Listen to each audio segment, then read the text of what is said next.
Eu acho que o Endrick tem que deixar ser natural. Essa coisa de já querer colocar o garoto como o responsável por uma função dentro do time, não vejo a menor necessidade. Deixa como está indo, que está tão bem.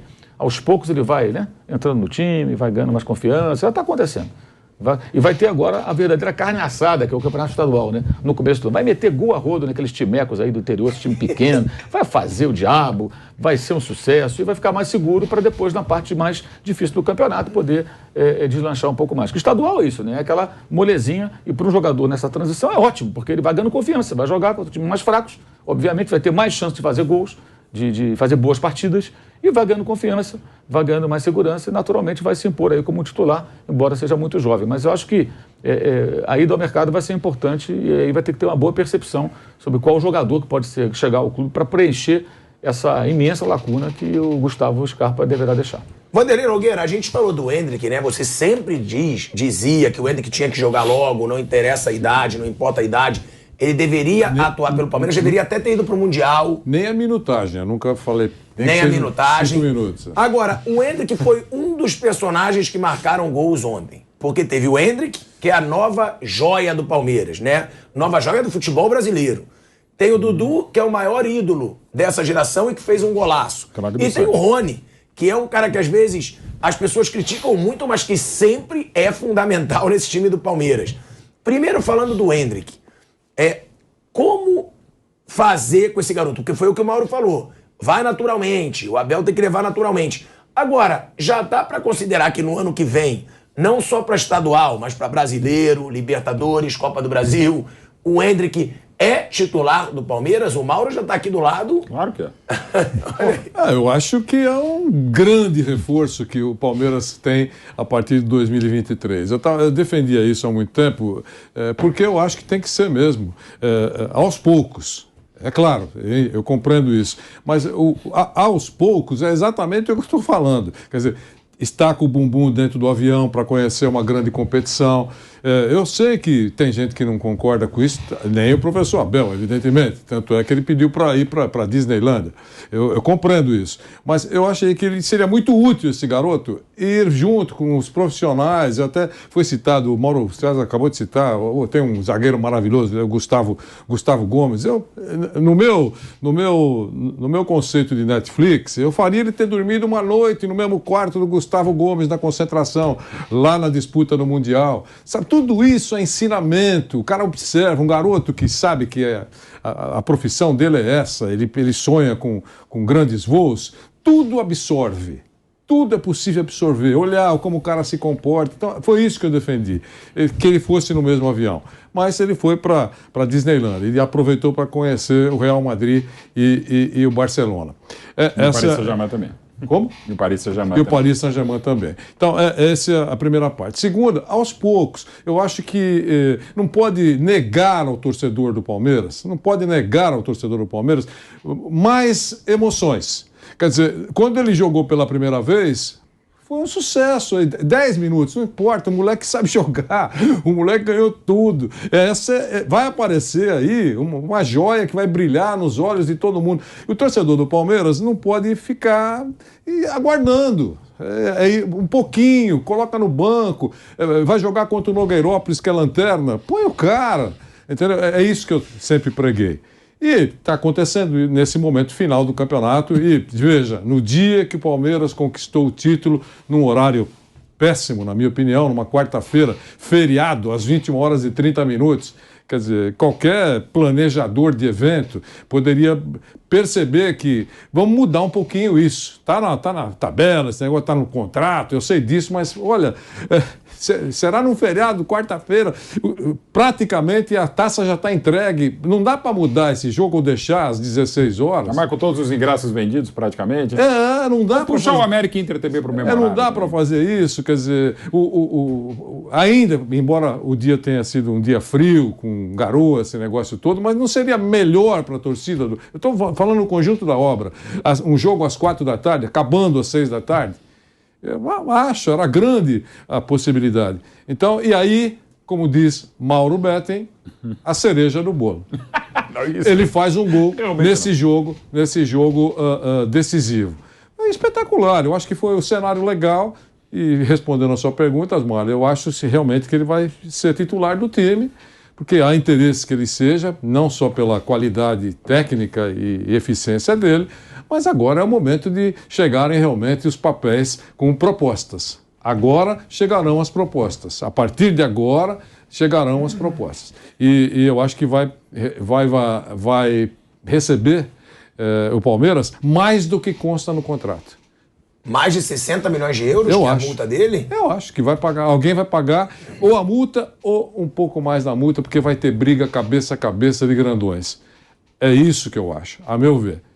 É isso. Concorda, Piperno? Eu acho que isso pode acontecer, sim. Boa tarde a todos. Até porque eu também não duvido que daqui a um ano o Palmeiras chame lá a família dele, né, com quem o Palmeiras tem ligações muito íntimas, muito próximas, até para tentar fazer um outro contrato. Mas não para que ele permaneça mais tempo, exatamente para se aumentar o valor de multa, essa coisa toda, dando a ele já uma fatia disso aí. Eu acho que tudo é possível. É claro que é um jogador que vai ser degustado aí pela torcida do Palmeiras por muito pouco tempo, né? A gente já sabe quando o Endrick vai embora, né? 26 de julho de 24, né? Exatamente. A data... E ainda bem no meio das férias, certinho para ir em agosto na Europa. O que pode acontecer, Mauro, num ambiente como esse aí, num cenário como esse, é o Palmeiras conseguir uma negociação excepcional em que ele consiga prolongar a permanência do Endrick até o fim de 2024 para jogar Libertadores, essas coisas, como fez com o Gabriel Jesus. Sim. Mas, quer dizer, não passa disso. Quer dizer, o torcedor do Palmeiras não vai ver o Endrick com a camisa do Palmeiras em 2025. Isso é fato. Agora, eu acho que o Endrick, ele já é um símbolo, um ícone, né, desse, digamos, de um Palmeiras de Abel versão 2.0. O Palmeiras que vai ser renovado, muitos garotos subindo, a safra é boa e o Palmeiras sabendo melhor. O Palmeiras conhecendo mais o clube, conhecendo mais o elenco, sobretudo, conhecendo mais o técnico, enfim, o líder que ele tem. Porque foi um Abel que, de uma forma muito elegante, acabou descartando vários jogadores veteranos, alguns com história importante no Palmeiras, que já não tinham mais absolutamente nada para entregar. Vejam, antes do jogo contra o Flamengo, antes da final da Libertadores do ano passado, o jogador escolhido para aparecer na coletiva foi o Felipe Melo, que ficou no banco. E era dúvida se, enfim, se poderia entrar ou não. Mas aquilo, hoje, olhando em retrospectiva, né, quer dizer, a gente já percebe também que era assim, uma despedida elegante que o Abel estava proporcionando a alguém que tinha feito história naqueles anos anteriores de Palmeiras. Você vê, no Mundial, no dia em que o Palmeiras vencia já por 2-0 o time do Egito, lá, ao Ali, ele colocou no segundo tempo o Breno Lopes e o Daverson, que são jogadores, obviamente, eram jogadores de segunda, terceira prateleira, mas, poxa, é um agradecimento para dois caras que marcaram 2 dos gols mais importantes da história do Palmeiras. Então, olha, vocês vão jogar no Mundial. Quer dizer, sabe, também é uma chance, uma oportunidade. No caso do Daverson, foi quase uma despedida também, né? Porque pouco tempo depois ele foi colocado em disponibilidade. Foi um Abel que recebeu algumas críticas, inclusive até minhas, então, quando ele descartou a Jovem Guarda aí, quando fechou a lista para o Mundial. Mas aí a gente começou a olhar caso a caso, enfim, o Verón, a Leila mesmo disse aí, quando acabou concluindo a negociação com o Porto, muitos dos motivos pelos quais o Palmeiras estava vendendo o Verón por um valor que para muitos era abaixo do que ele poderia realmente gerar, mas ela deixou muito claro quais foram as razões para aquilo. O Renan, que infelizmente todo mundo viu o que aconteceu, o Patrick de Paula, parece que quer pensar em tudo na vida, menos em jogar bola. O Gabriel Menino, que foi praticamente afastado e por iniciativa própria, novamente por empenho pessoal e tal, vai reconquistando o espaço. Veja, 2 anos atrás ele era um jogador convocado para a seleção brasileira e quase joga a carreira fora.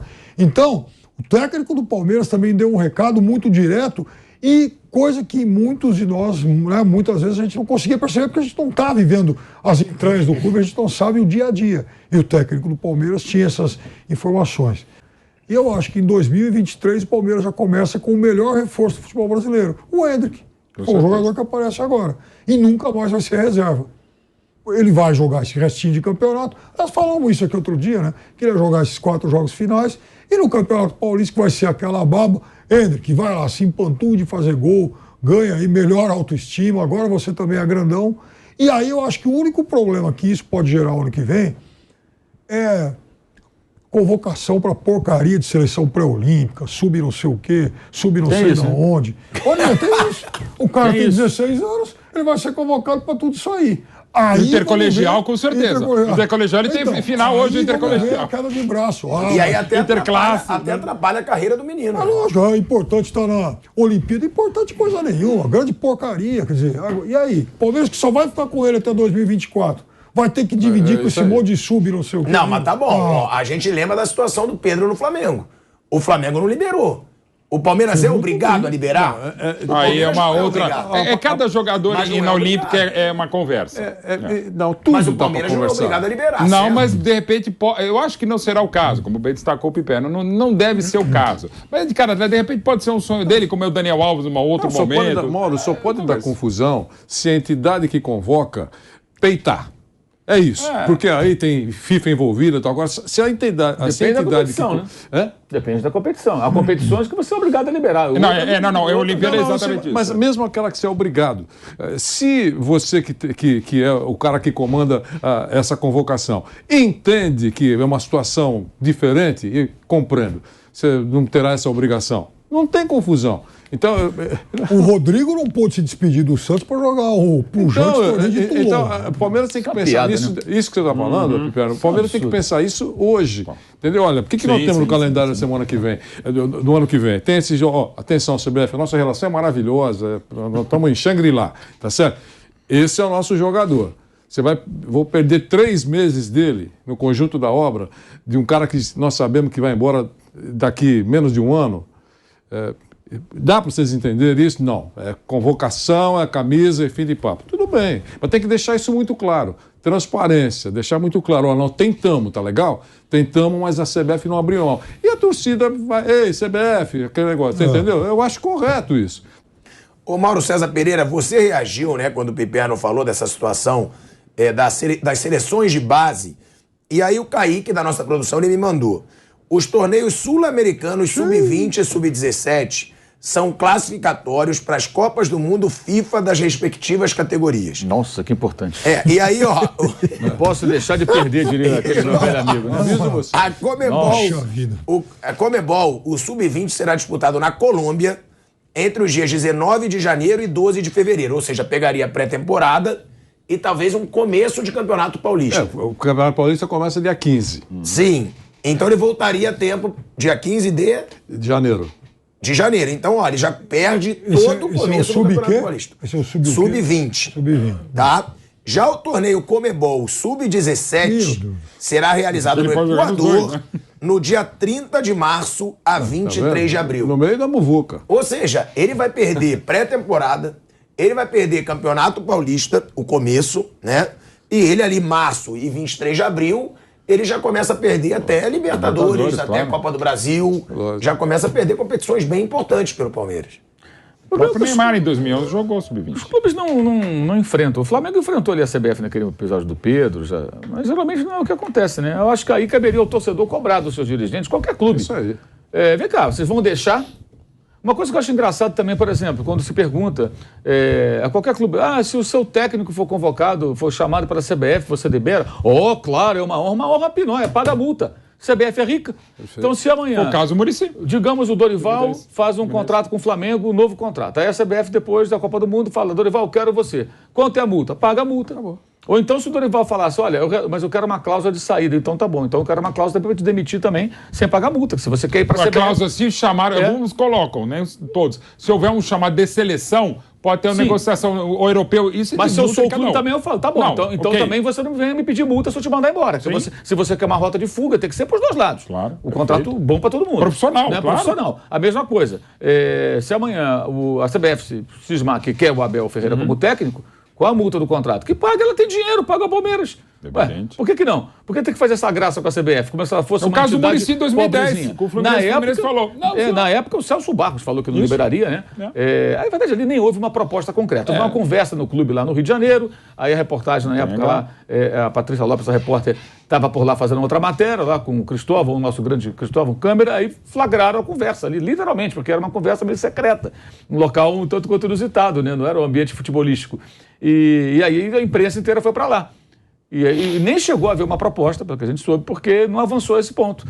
Foi uma sondagem inicial, mas aí o Celso Barros, que era o homem que mandava no Fluminense, que era o homem da patrocinadora, falou, não libero. Eu contratei o Muricy para ser campeão brasileiro, vou liberar para a CBF, foi uma pinóia. Eu quero ganhar, eu quero saber do Fluminense, fez ele muito bem. Eu quero saber do Fluminense, foi campeão brasileiro.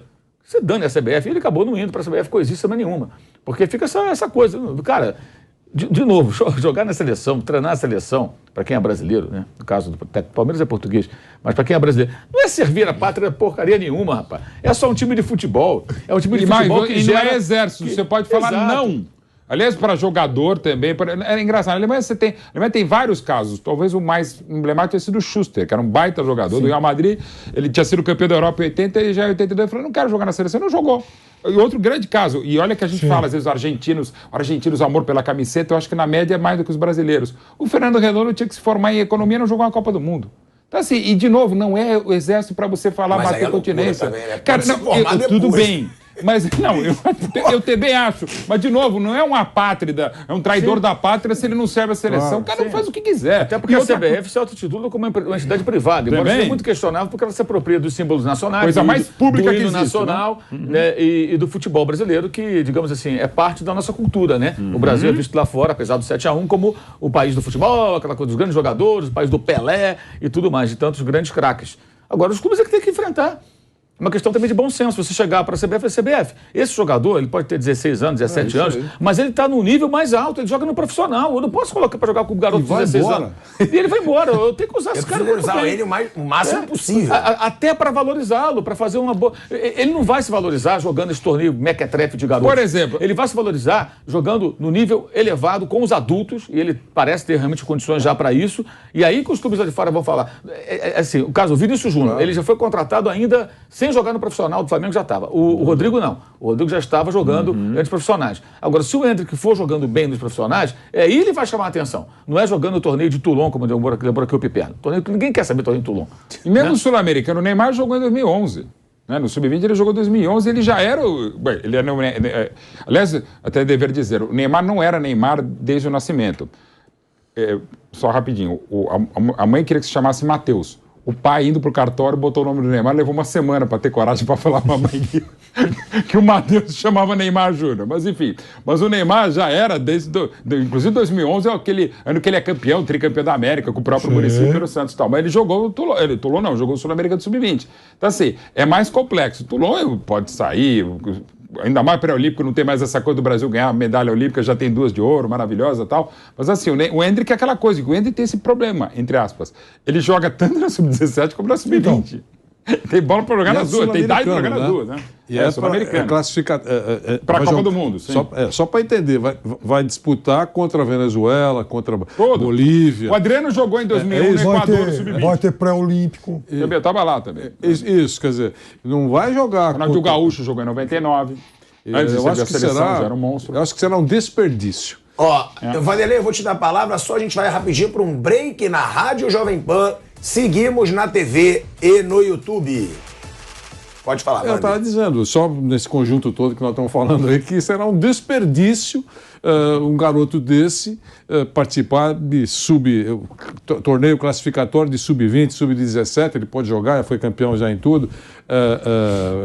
E o Palmeiras começar uma temporada sem essa qualidade do garoto. E com detalhe, é um desperdício. Assim, historicamente, agora até um pouco menos, mas embora hoje cada vez mais seja mais fácil você ver, não só no Brasil, no futebol mundial, cada vez mais esses recordes de jovialidade têm sido batidos. O jogador mais jovem a jogar para o Manchester United, enfim, cada vez mais, o que é natural, aliás, em outros campos de atuação. Mas eu lembro de um treinador, não vou citar o nome até porque era uma coisa meio interna, ele me falou, um pouquinho mais de 10 anos, da seleção sub-20. Eu falei, você consegue convocar todos os caras que eu quero? Eu sei que o procedimento não mudou muito de lá para cá. Mas assim, ele falou, olha, para um torneio que era sul-americano sub-20, ele falou, eu apresentei 20 nomes para a CBF foi negociar com os clubes, voltaram com 2 liberados. Os outros 18 não. Então assim, até isso. Então dá para você conversar, pelo menos. Não, é o que eu falo. Eu discordo em termos do Mauro, que eu também acho o clube muito mais importante, o Mauro César. Eu acho o clube muito mais importante. Eu acho que quem paga salário... pelo Palmeiras do que pelo Mas eu até acho que a seleção, ela não deveria ser comandada pela CBF, porque ela deveria ser um orgulho, né? Deveria... tô representando o meu país. Nisso eu acho legal, representar o país na Copa do Mundo. Acho que tem o nacionalismo do jogador. Agora, a CBF é uma vergonha. Toca de forma errada. Então já dá uma vergonha da seleção brasileira em vários aspectos. É só dinheiro, dinheiro, dinheiro e não em evoluir o futebol brasileiro. Agora, é seleção de base para um cara que já é profissional, que está defendendo o atual campeão brasileiro, que foi bicampeão da Libertadores recentemente, aí realmente não tem cabimento. Sabe o que a FIFA deveria fazer, se ela quisesse realmente organizar essa bagunça? Determinar o seguinte, seleção de base só pode convocar jogadores que não tenham X jogos entre os profissionais. É uma ideia. Tem 10 jogos, digamos, ou 15, eu não sei qual é o número. Jogou 10 partidas oficiais pelos profissionais, ou 15, ou 20, eu não sei. Aí tem que definir um número, teria que fazer um estudo para chegar a ver a dimensão do jogador. É um número razoável. Você fala, esse cara não joga mais na base, porque já é um adulto, já é um profissional. Acabou. O Pelé foi campeão do mundo com 17 anos em 58. Imagina, o Pelé depois jogou um torneio de Toulon em 59. Seria o fim da picada. Já era o Pelé. O craque campeão do mundo, fez gols maravilhosos. Olha, agora tem um torneio de Toulon, Pelé. Ele vai jogar o torneio de Toulon. Não tem menor cabimento, nem em Toulon, nem em lugar nenhum. Então, assim... Ele jogou pela seleção do Exército, lembra? Sim, contou gols também. Sim, contou gols também. Mas convenhamos, aí também aquela coisa, né? Uma outra situação, né? Convocado a seleção é outro absurdo. Mas aí é uma conversa um pouco mais longa. Na realidade, a FIFA também não tem interesse em fazer esse tipo de coisa. Mário, eu vou te devolver a palavra. Atrapalharia as CBFs da vida. Só pra gente voltar pra Rádio Jovem Pan em 2 segundinhos, estamos de volta. De volta à Rádio Jovem Pan, agora na rádio, na TV e no YouTube. Mauro César Pereira ainda falando dessa situação do Hendrick, sendo já profissional, ter que defender seleções de base, Mauro. É um absurdo, né? E como eu dizia, se a FIFA quisesse disciplinar isso, ela poderia colocar uma regra. A partir de X jogos, aí tem que chegar a um número que seja razoável pelos profissionais, jogos oficiais, o jogador não poderia mais ser convocado para a base, só para a seleção principal. Acabava essa bagunça, acabava esse negócio. Mauro, em cima do que você está falando, nessa mesma linha, numa escala menor, evidentemente, o intercolegial, por exemplo, faz isso. Todos têm a mesma idade, mas se tem alguém que se destaca e que joga no Flamengo, ele é federado. Sim, federados não então, pode. Federado, não, até pode, mas tem um limite. Tem um limite. Olha, senão você monta um time de federados. Isso, exatamente. Porque o próprio Hendrick, pela idade que tem, ele pode jogar. Desequilibra demais. Eu só quis acrescentar. Exato. Porque é exatamente isso. Me imagino que você esteja colocando como alternativa. É verdade. Porque, olha, se jogou 6 jogos como profissional, ele já, embora tenha a mesma idade, ele já está num patamar diferente dos demais. Eu acho perfeito. Um jogador jovem desse nível, quando ele vai para uma seleção dessas, é claro que tecnicamente ele acrescenta aquela seleção, mas ele acaba ocupando espaço que seria para outros jovens que ainda não têm espaço no profissional. Então, para jogadores que são da base, que não têm ainda espaço no time de cima, jogar numa seleção de base é realmente relevante. E até um processo legal para ele, né? Porque aquela coisa, o Hendrick, ele já aparece como... Não sei se é um fenômeno, acho que é um pouco precoce falar isso, mas ele aparece como um jogador, um ponto fora da curva. Mesmo. Ele é um ponto fora da curva. Então, esse jogador, ele vai queimando etapas, como acontece com todos os jogadores acima da média. Agora, outros bons e ótimos jogadores vão seguir um processo natural e vão precisar, eventualmente, jogar numa seleção de base. Quando você põe os Hendricks da vida concorrendo, para o Hendrick aquilo não vai acrescentar tanto. Porque é muito mais desafiador jogar pelo Palmeiras em primeira divisão, em jogos internacionais, do que jogar em seleção de base. Mas para o garoto da mesma idade, que não tem esse nível todo, mas que é bom de bola e que pode vir a ser até um craque no futuro, essa seleção pode ser importante. Então até fecha um pouco a porta para a gente que possa surgir, porque ele não precisa disso. A visibilidade dele é muito maior jogando pelo clube do que por seleção de Toulon, ou sei lá de onde. Aliás, estou vendo ali, a nossa tarde, o atacante tem 3 gols, então ele tem 3 gols em 190 minutos e com esses 3 gols ele soma o que marcaram o Rafael Navarro, o Merentiel e o Flaco Lopes no Campeonato Brasileiro. Eu perdi a conta, mas até o jogo de ontem ele tinha acertado na meta todos os tiros dele. Eram 7 antes do jogo de ontem. Não todos a bola entrar, mas ele acertou a meta. Assim, sim, com pelo menos 3 gols de Agora goleiro. são 8 de 9. Ou seja, ele já errou um. Ou seja, já piorou a média. Piorou a média. Crise, fora Hendrick. Então, assim, ele é um fenômeno. Assim, para mim, é um fenômeno. Aí também a questão de nomenclatura e tal. E como destacou o Mauro César, ele, aliás, desde o Sub-11, o Sub-11 ele já jogava com 9, no teste do pezinho ele já estava no Sub-8, então ele é um cara muito precoce. Então, realmente, é quase que um atraso de vida para ele. Embora ele tenha uma mentalidade muito legal, que se convocado ele vai lá, faz 500 gols tal, e segue o jogo.